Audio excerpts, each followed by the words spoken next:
she is. Ladies and gentlemen, this here is Iluka, and Iluka, the eagle.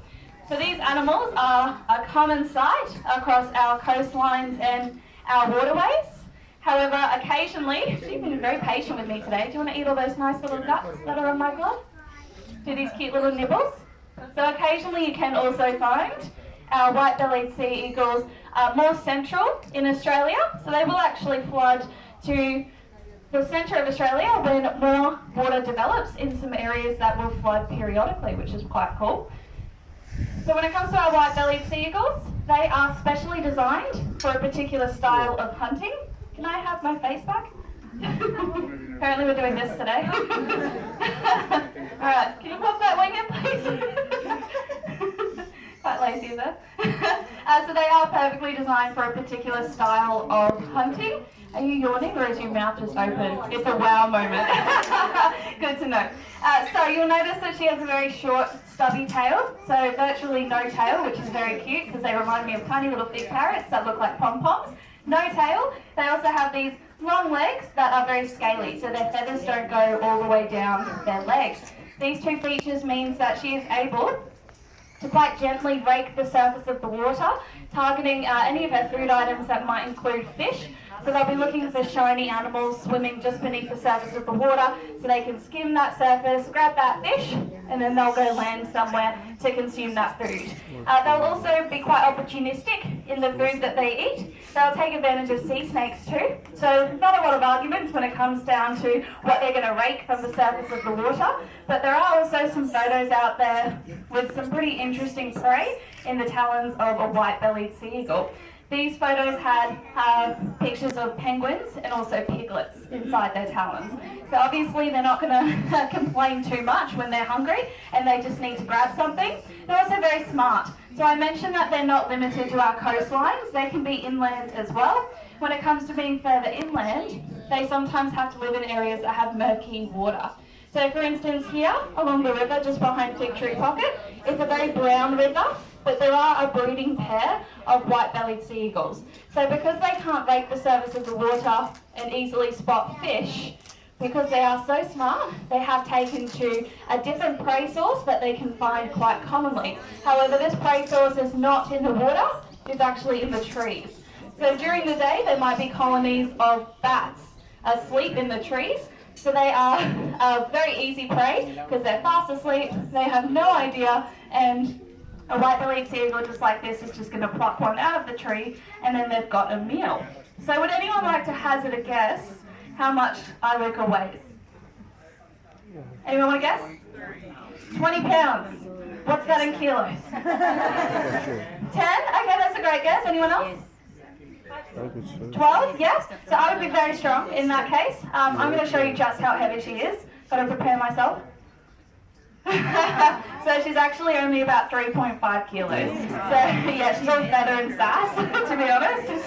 So birds, they have hollow bones. This means that she is capable of taking flight and sustaining flight, especially when they have to travel those long distances, particularly around the oceans and to the middle of Australia. So she's going to show you just how readily she can take flight as she heads on out of here to go down to Kimbo. Now Iluka, excuse me while I get the puddle off my face.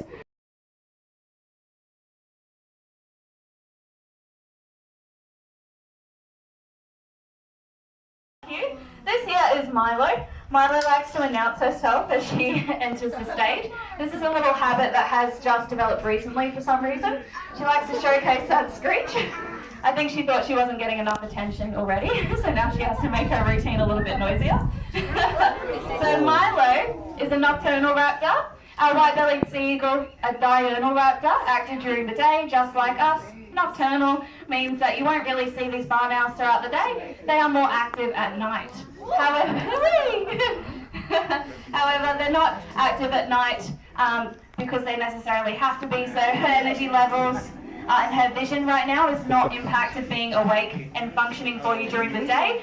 They're mainly active at night because that's when their absolute favourite food is active, and that would be mice and small rodents. So the eastern barn owl, oh my gosh, what are these flights? The eastern barn owl belongs to the mast owl family. This means that they have a beautiful love heart face shape. Now that frame to their face is not just a nice way to draw attention to those dark eyes, it actually serves a very important purpose. Now that purpose is the face shape and those very delicate feathers on their face act as, oh my gosh, Milo, making me do pirouettes out here. So that face shape acts as their own personal satellite disc, channeling very minuscule sounds to their lopsided ears. And they have, one ear that sits higher than the other. Our ears sit in line, so this is an owl that specialises in acute hearing to find those mice. Now you'll notice that she is puffing a little bit. That's not unusual. You've got two different examples of cooling down here on stage. With me, I have to sweat profusely. With her, she has to open and close her mouth and breathe quite heavily in order to cool down. And